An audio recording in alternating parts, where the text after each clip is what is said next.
Hello, my YouTube family. Hope you guys are all doing well. Yes, I did get a haircut, kind of buzzed my head for this competition I have tomorrow, Strongman Comp. I want to look as intimidating as possible. Anyways, this video, there's going to be a lifting section where, I put a little bit of text commentary on there, and then after that, there's going to be a little video I have on my thoughts and opinions on like the shoulder back cue and what I think about that and these certain types of cues that are pretty popular in the fitness industry. Then finishing up the video, we're going to end with some car talks. And also a quick reminder, please go to tankstrengthcoaching.com, check out the merch I have, and also reach out to me if you're interested in coaching. All right, have a good one. Hope you guys enjoy.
All right, I was just asked by one of my clients my opinion on this video that he sent me about the cue of shoulders back and down being overrated.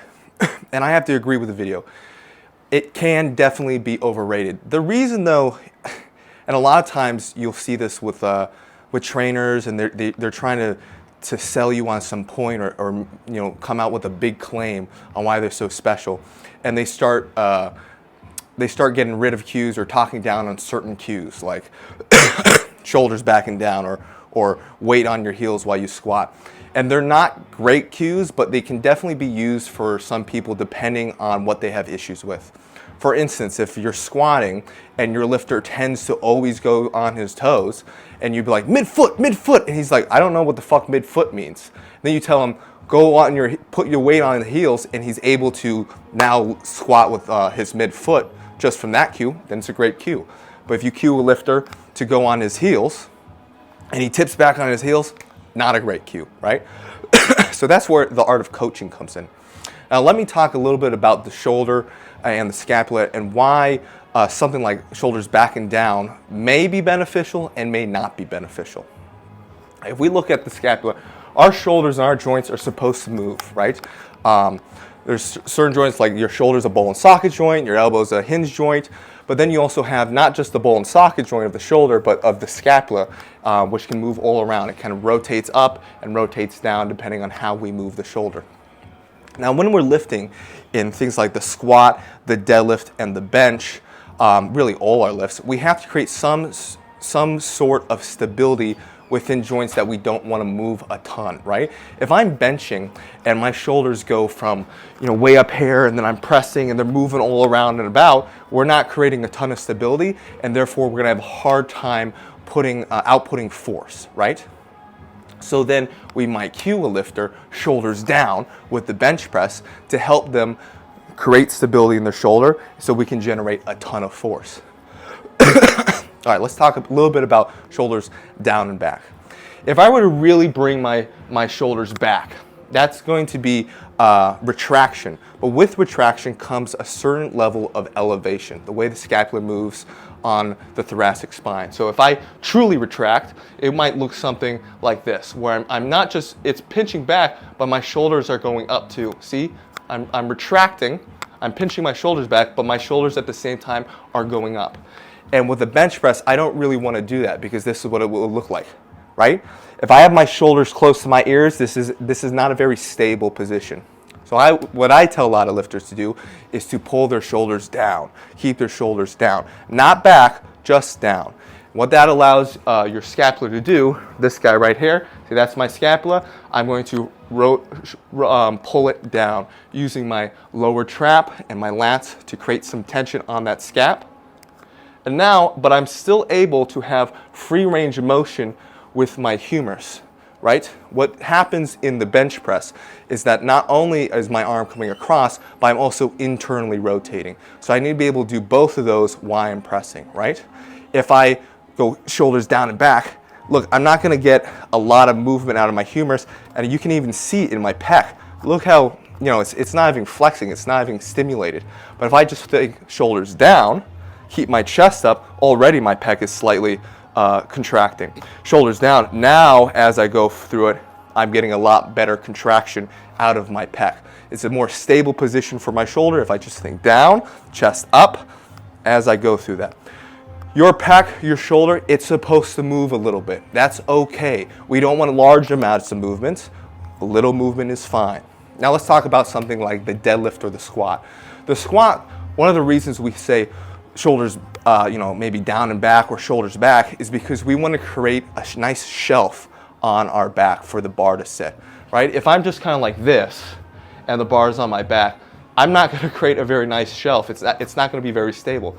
So I tell a lot of lifters, and again, this is dependent on the person, to pull their shoulders back. If I pull my shoulders back, now I have a nice shelf on my upper traps and right above my rear delt for that bar to sit nice and tight, nice and snug. Now the opposite might be true for the deadlift though, because having this position for the deadlift, I'm asking my body not only to hold this weight and move this weight, but to almost hold a shrug as I'm lifting my maximal deadlift, that doesn't make any sense. So a lot of times we'll tell lifters to do like an anti-shrug. We're actually shrugging our shoulders down. So I'm going to take that scapula and I'm actually going to pull it down. So a little bit of thoracic rounding is okay in the deadlift, right? Because I'm going to be in a more secure, locked, stable position in my upper back, and I don't have to rely on my trap muscles to be holding that weight up, right? So those are just a couple things to think about as far as cues going and all that. If you have a good coach, we don't just implement cues just to implement cues, right? You want to find, if you're working with someone or if you're coaching yourself, you want to find one, maybe two things that you need to be working on, two big things, and then implement one, maybe two at most cues for that. If there's 20 things wrong, the goal would be to find that one thing that can knock out maybe 10 or 15 problems.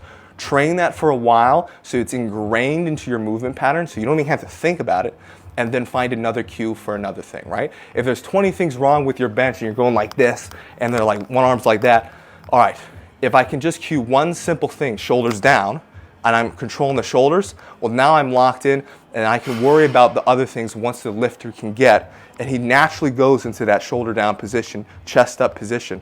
Once he's there, once he's gotten that, then we can implement other cues to fix more stuff. All right, hope that helps. All right, guys, shirt off today because I don't like really wearing sweaty clothes.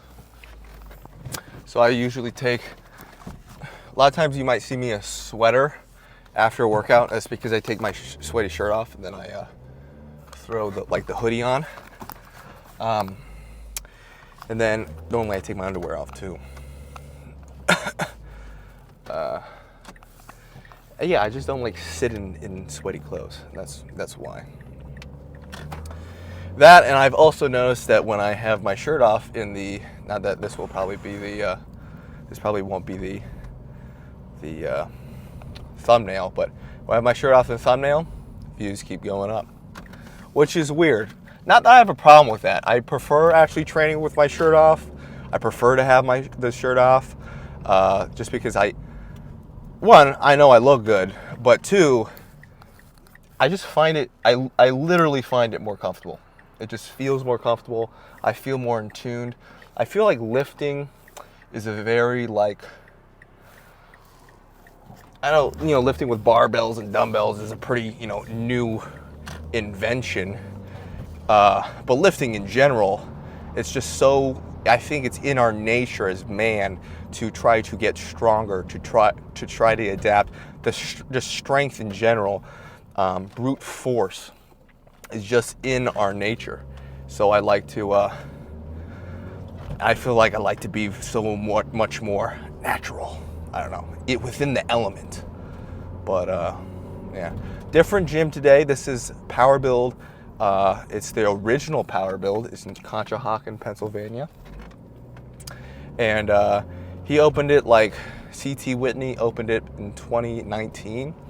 And during the whole, shutdown in 2020, he was one of the first people to kind of open up the gym, even when all the other gyms were closed. And he, whether or not you agree with that, that's to you, but I definitely thought it was cool. And yeah, he's doing something different here. So that's very cool. This is his first gym. Then he opened up the one that you normally see me train at, and then he opened up one a little bit farther away from me, so I probably won't go there as often, but it's pretty cool in Warrington, PA, and it's just this big old open space, open air kind of gym thing. I like it because it's like 3 different environments, and obviously if you have a membership to one, you have a membership to all of them. So it's like 3 cool different environments you can go to if you got the time to train, depending on how you feel, right?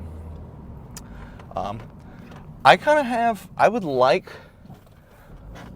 to kind of own or have in my yard, once I get a house, like a backyard kind of gym, like an outdoor gym, a little Tom Haviland style.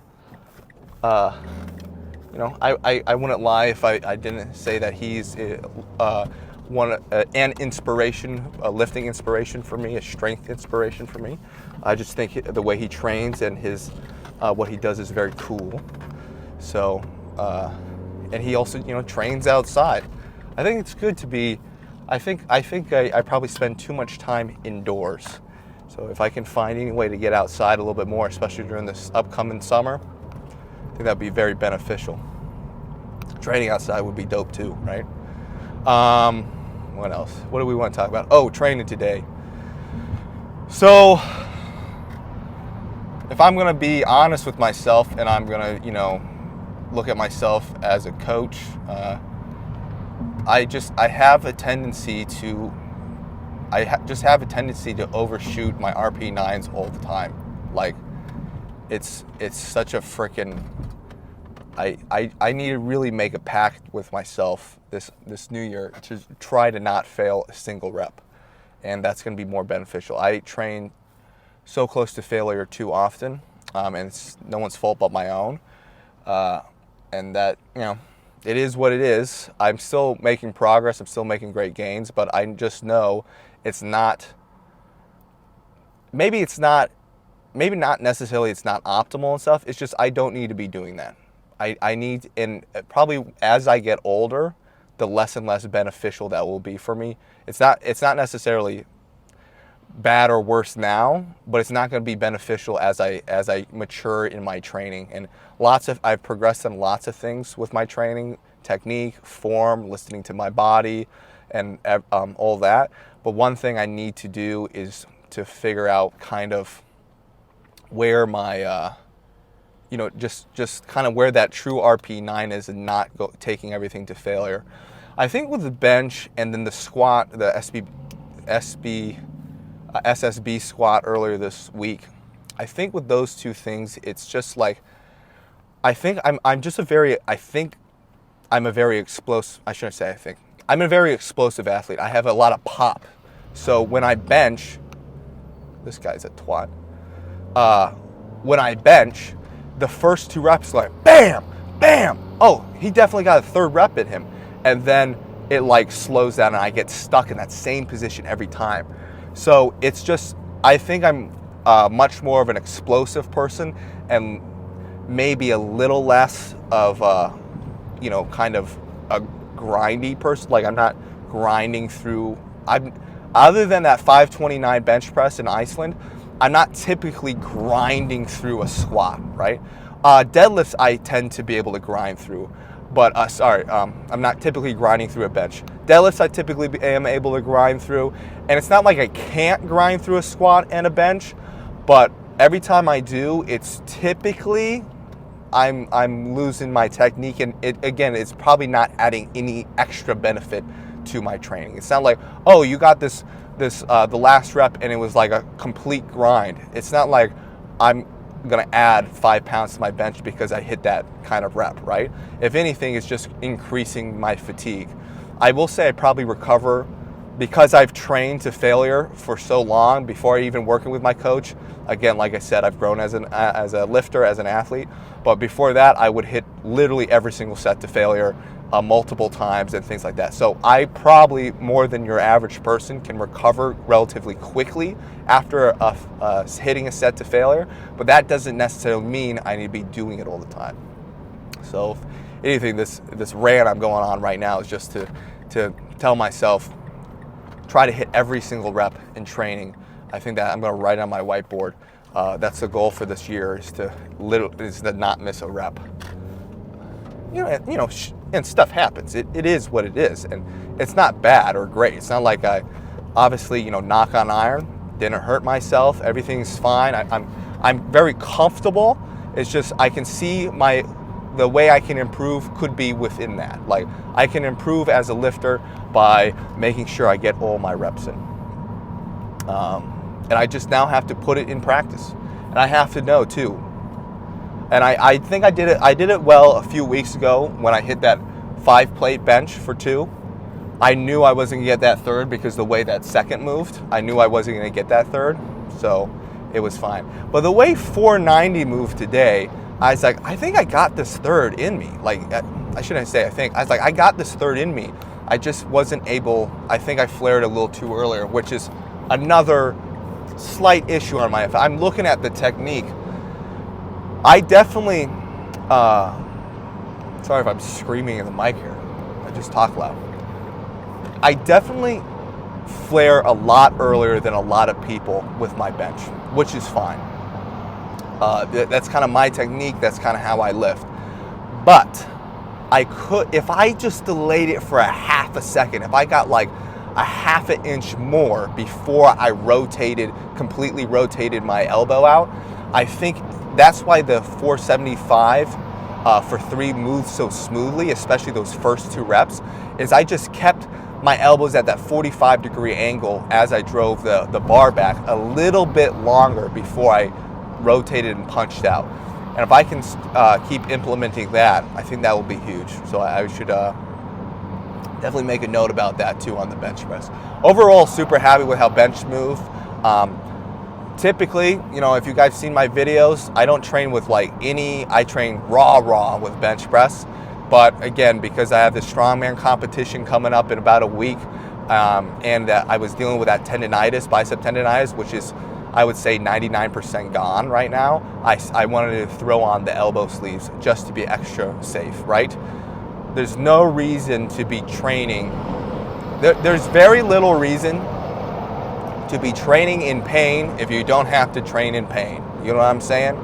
Like sometimes, depending on the lifter, he wants to bench, but bench irritates the shoulder a little bit. Tis what it is. But if it's acute injury, like I've talked about in the video past, find a way to hey, listen, oh, my shoulder's been bothering me. Throw on Mark Bell's slingshot sleeve. Take a little pressure off the bottom there for a few weeks, and then you're good to go. Then you're not dealing with this injury any longer than you have to. Therefore, you can train more effectively sooner. Therefore, you're going to make better gains quicker, right? That's kind of the idea. So throw on the knee sleeves on the elbows. Feeling really good about that. Bench felt really good today.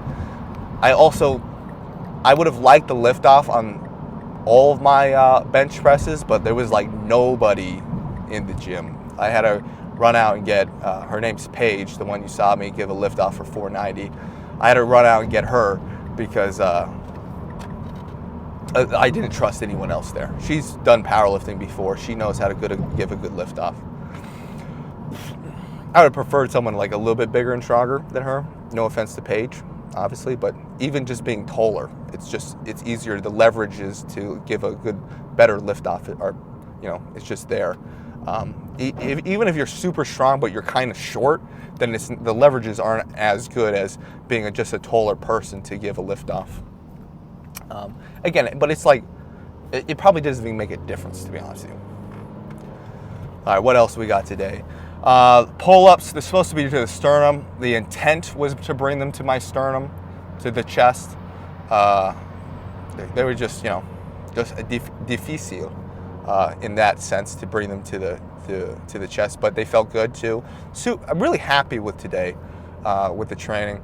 I made a couple Instagram posts. Let's see if I can talk about those real quick. One was the dumbbell pullovers, which just talking about the dumbbell pullover. I'll talk to you what I made in the Instagram post. If you're not following me on Instagram, it's Tank Strength Coaching. No, sorry, it's just Tank Strength. Just Tank Strength on Instagram. You'll see Brendan Todd in the bio. So, dumbbell pullovers, right? 50 pounds. It's not heavyweight. What's the purpose of this movement? The dumbbell pullover is great if you do it correctly to hit the lats. And in order to do it correctly, what you want to do is to make sure your shoulders are down, your chest is not up like a bench press. You want to actually bring it down. You want to flat back against the bench. And sometimes to help with that is to reduce the lordotic curve, so that low back curve, right? We don't want thoracic extension. We want everything as neutral as possible. So if you put your feet up, you can reduce that lordotic curve, which will help reduce any thoracic extension, okay? Shoulders down. The reason we want to do shoulders down is so we can get the scapula in a better position to target the lats. And then elbows up. You want your elbows rotated in facing up, again, because it's going to be a better position for targeting the lat muscles. If I go elbows out, it's not like my lats aren't getting targeted, but the goal of the movement with the lighter weight, with the pause at the bottom, with the plenty of reps, is so I can take myself through a full range of motion and build strength in that overhead position, because that is an overhead position there. So if I go as heavy as I can and I'm creating a large arch with my chest and my elbows are flared out, one, that could cause some elbow irritation. And then two, it's not, there's better movements to go heavy on for back. Good rows, chin-ups, pull-downs, things like that I can go heavy on. A dumbbell pullover, no one gives a shit how much you dumbbell pullover. Like, nobody cares. Of course, that movement should be progressed if appropriate in your training, like any other movement, but I would rather have it with a slow eccentric, a nice pause at the bottom, and then go through that full range of motion than trying to put as much weight as possible and just kind of herky-jerking the weight around, right? So you can train that overhead position. It's good to pick exercises. Good training are going to pick good training. First, this is going to be good training right here. Have a goal. Have as specific as a goal as you can have, right? That's one thing my coach talked to me about earlier this after one of my meet. He's like, I just want to get stronger. He's like, well, I need specific goals. We need specific goals here. And I was like, okay, what would strong be to me?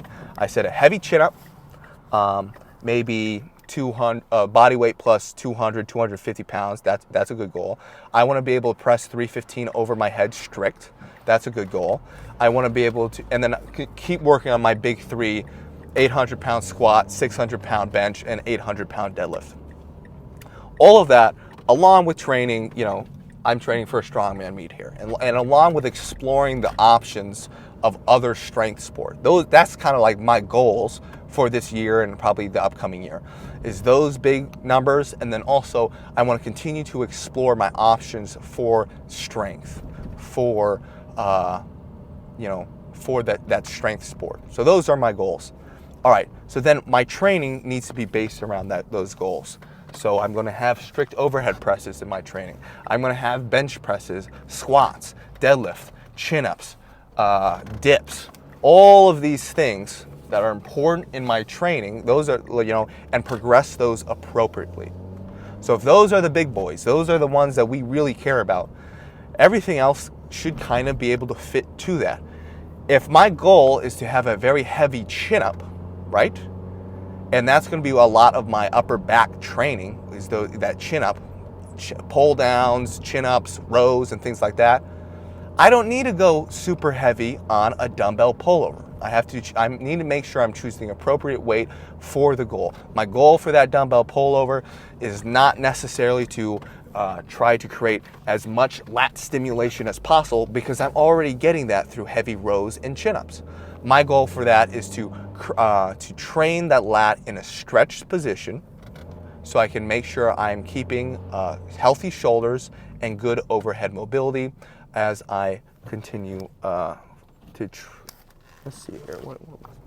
As I continue to train.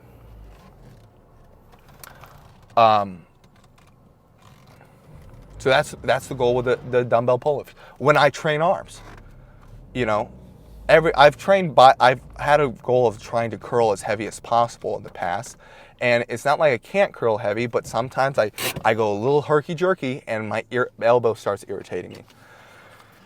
So my goal with arms is, the arms are an important prime mover in the bench press and the chin-ups. So I need to make sure I'm training those movements relatively heavy, but not at the expense of any extra fatigue on my joints or my tendons or anything like that, right? So you should have goals based on every single muscle, every single movement. When you look at your program, everything should just make sense. You shouldn't just go in there and be like, oh, I'm training, I got a back day today. I have arms today. Well, I'm going to do 8 sets of push down and 8 sets of barbell curls. Why? You're probably already getting great stimulus for your tricep with the push down. after 4, like in that mid-range motion after only 4 sets, 3 to 4 sets. Why not train the tricep in another manner, in a different range of motion, with your arm above your head, right, in a more stretched position? Same thing with a bicep. All right, you've already done 3 sets of barbell curls.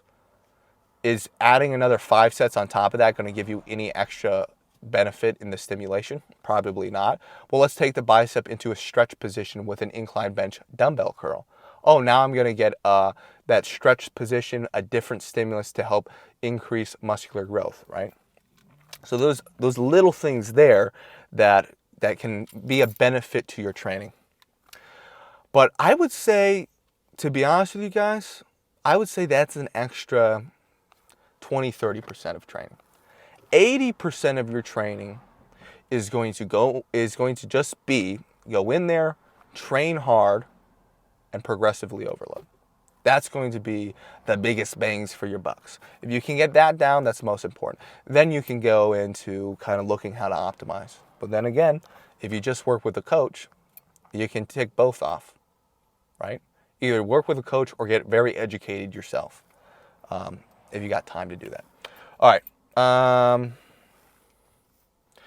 Buy my merch, subscribe, like, leave a comment, and let me know if you guys want to see anything else. My food, if you want to see my, I don't know, like a daily vlog or kind of like whatever else I'm doing, just let me know in the comments below, and I'll be able to, and I'll show you. All right? See you guys.